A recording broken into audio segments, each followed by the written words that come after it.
When I was a young man, I had liberty, but I did not see it. I had time, but I did not know it.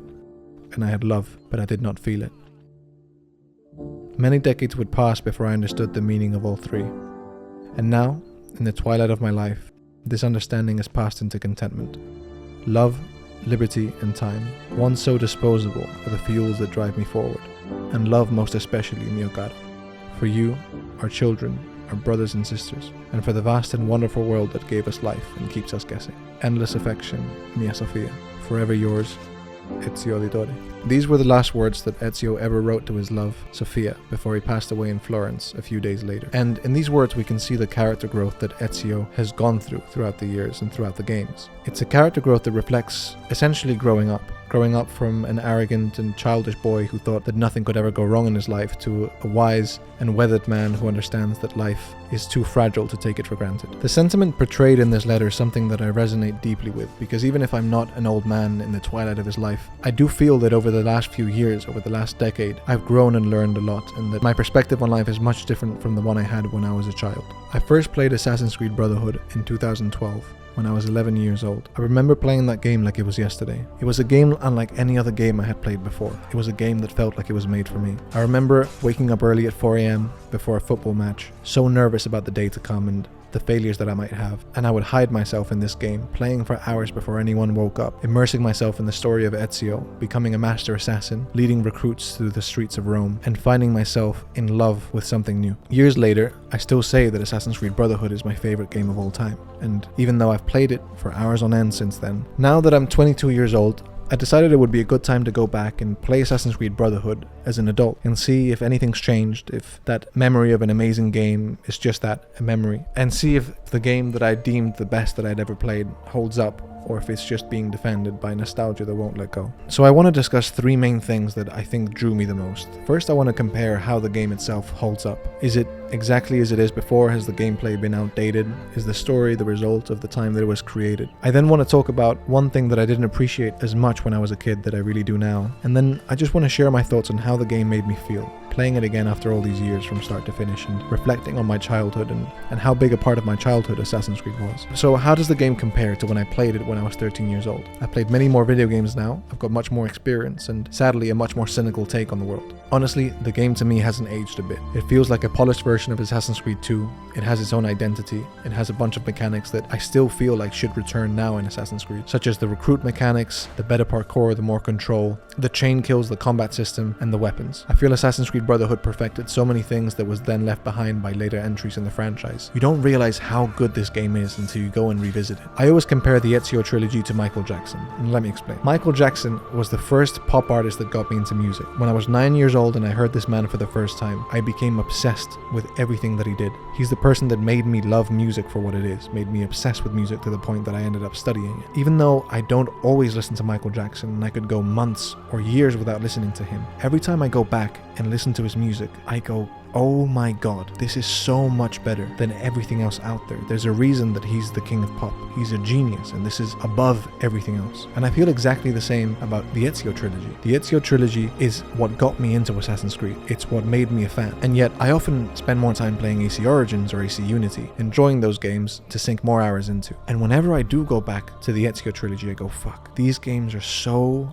much better in every single way. When you play it, you can see how polished it is, what the vision was, how every single thing that the game designers added to this game had a purpose. The way that the HUD was designed, the way that the missions were designed, the side objectives, everything about it had a purpose. The two things that immediately resonate as something that haven't aged and still holds up to this day is the voice acting and the parkour. The reason why is because the most recent games, the RPG series, have had some sort of inexplicable downgrade. It makes you ache for something that Ubisoft managed to nail 10 years ago, 10 plus years ago, that they can't do now. The facial animations and the voice acting from people like Roger Craig Smith, who famously voiced Ezio, are immortal in my mind and are so iconic that it makes you cringe at the voice acting that you hear in the RPG creeds, and is a testament to the beauty of these games, that they still hold up to modern day games now. A second thing is the parkour. Mirage tried to do some miracles with the parkour, but still has the same shabby baseline of the other RPG creeds, and going back to a more responsive, well well-developed parkour in a city that's built for parkour is something that's completely irreplaceable. It's the ultimate third-person parkour experience. Assassin's Creed Brotherhood, AC2, AC Revelations, AC1, all these games are the epitome of third-person parkour, and it's very jarring going back to an old game and feeling like there's been an improvement over the new games, as if somehow the timeline shifted and AC Brotherhood came after the RPG Creeds. But there are also many things as a hardcore AC fan that are just nice to see.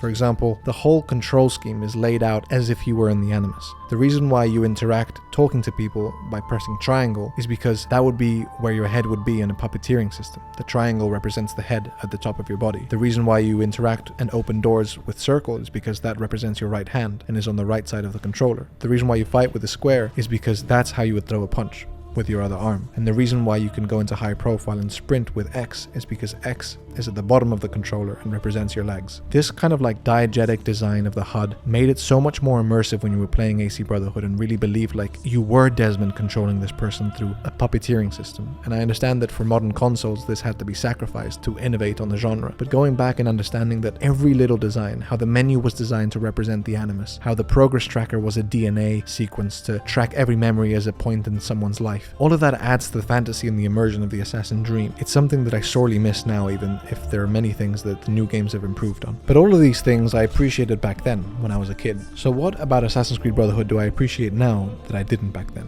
It's mainly the history, or rather how the story is woven into the history. I always loved the story of Assassin's Creed Brotherhood from a very blockbuster perspective. I love how cool Ezio was and how he was rallying everyone together. I love the idea of him starting a brotherhood and you getting your own recruits. I loved the comical Scooby-Doo villain that Cesare Borgia was, and I loved the epic ending that Ezio gave to him. But what I never learned to appreciate was how nuanced the weaving of Machiavelli and Leonardo were into this part of AC Brotherhood. It's an incredible task to write a story that is good and engaging, but it's a whole different animal to not only write a good story that exists on its own, but exists within the confines of history. Machiavelli was a fleeting character in Assassin's Creed 2 that they managed to turn into someone important to the plot because of why he was in Rome. Machiavelli was there and was close to Borgia in history, and the writers used that to make Machiavelli someone that Ezio suspected of conspiring against the Brotherhood, but really turned out to be an informant and aide of Ezio. Leonardo da Vinci was there as a painter and inventor for Borgia, and they used that to develop side missions for you to get information from da Vinci. All these things are incredibly difficult to do when you realize that you have to write around very strict confines of what happened in history and make it an engaging story. What's deeply interesting to me is not only that they managed to do this, but they managed to weave it in with the themes. For those who don't know, Niccolo Machiavelli was the author of a very famous book called The Prince, and it essentially outlines the strategies and tactics that princes adopt when they want to gain power. Most people and most historians agree that this book was written after Cesare Borgia, and to be fair, it probably was in real life. But the beauty of Assassin's Creed is that it makes you believe that maybe the history that you see in Assassin's Creed could have happened in real life. What Assassin's Creed does is make Machiavelli inspired by Ezio instead of Borgia. They write Ezio in Assassin's Creed Brotherhood to reflect all of the traits that the prince writes about in a benevolent way. They write Ezio to be the yin to Cesare's yang. They write Ezio to be the good and kind and benevolent version who uses the wholesome and moral tactics that Cesare uses to acquire power. So it kind of gives you that fantasy of maybe this book wasn't written about who people think it was written about. Maybe it was written about someone secret, someone hidden in the shadows that managed to defeat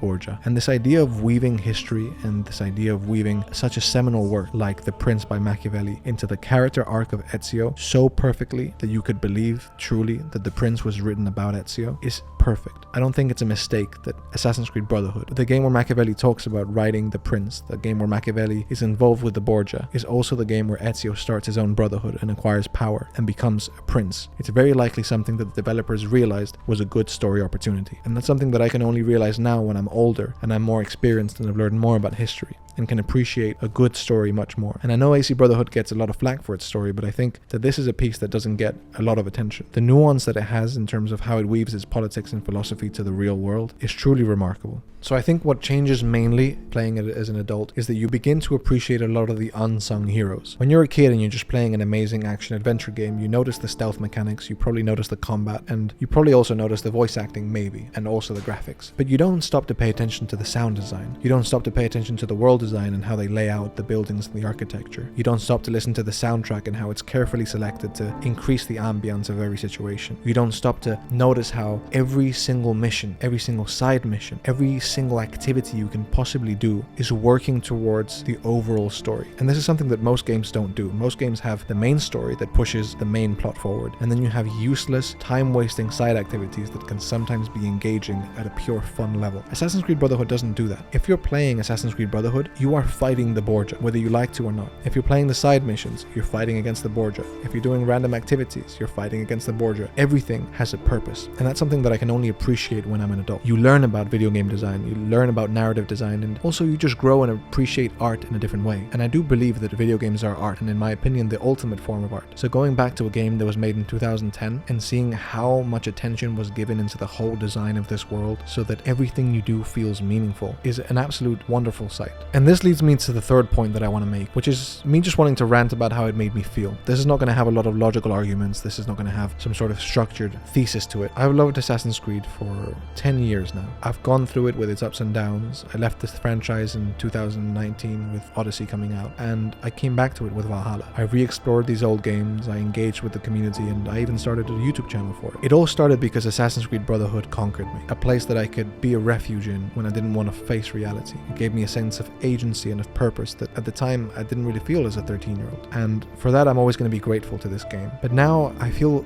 nostalgic and contentment for this game because I have purpose outside of this game. I have a life, I have a job, I have a girlfriend, I have friends and family that love me. But I still find peace and comfort in this game. It gives me a feeling of nostalgia and comfort, as if I was transported back to that morning where I was too scared to face the football match, so I just hid in between clothes and robes and hidden blades. There's such a beautiful happiness that comes with playing a game that's never going to abandon you, that's never going to let you go, that is always going to be what it showed you it was when you first played. Assassin's Creed Brotherhood will never go offline, it will never change, there will never be more DLC or patches or any sort of microtransactions that could ruin that memory. There will never be a video essay in this world, no matter how critical it is, that could change my mind about this game. I view it as one of the most important pieces of media that I've consumed. And I want to discuss the idea of pieces of media for a second, because video games are often regarded as something different to art, something that is purely for entertainment, something to lose your mind in and waste some hours in. But I don't think that's true. I consider video games as seminal and important to the soul,